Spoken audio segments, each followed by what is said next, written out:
In this video, let's look at Einstein's theory of special relativity.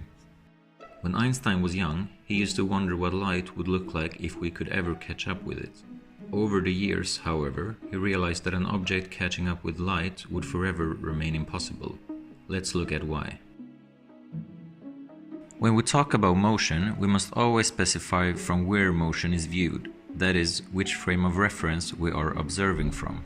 For simplicity, let's call a frame of reference fixed to the ground a fixed frame of reference. If you were to look at me sitting in a bus from a fixed frame of reference, you could measure me moving with a certain velocity. But in another frame of reference, for example me sitting in the bus is not moving at all. It is at rest relative to me. In fact, everything else around the bus is moving. Now zoom out, looking from some point in space. I am now moving with the speed of the bus plus the Earth's orbital speed plus the speed of its rotation. We can conclude that all motion is relative. Now let's have a look at the first postulate of special relativity. All laws of nature are the same in all uniformly moving frames of reference. Put simply, this means that all physical laws that we know of are applied in the same way regardless of what constant speed we are moving at. For example, I can pour and drink a cup of coffee in an airplane in the sky the same way I would back home. It's important to note that special relativity is called special because it can only be applied to constant motion with no acceleration.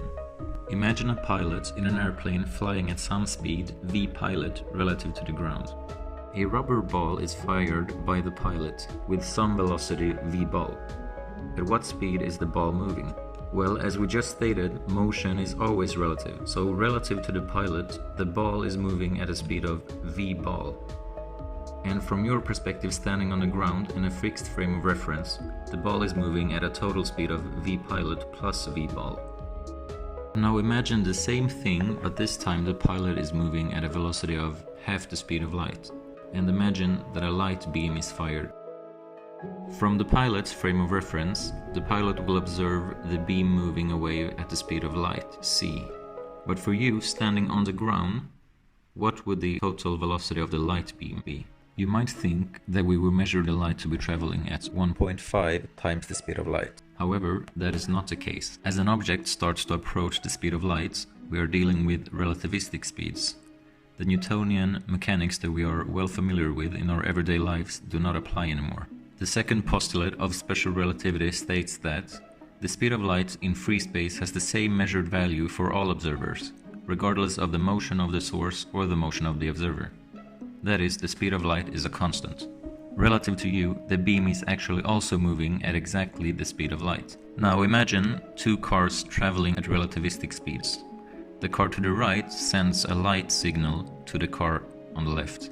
From their point of view, or their frame of reference, the light moves from its source to the other car along the path of a straight line at the speed of light. From another frame of reference, a fixed frame of reference, the light moves along a different path.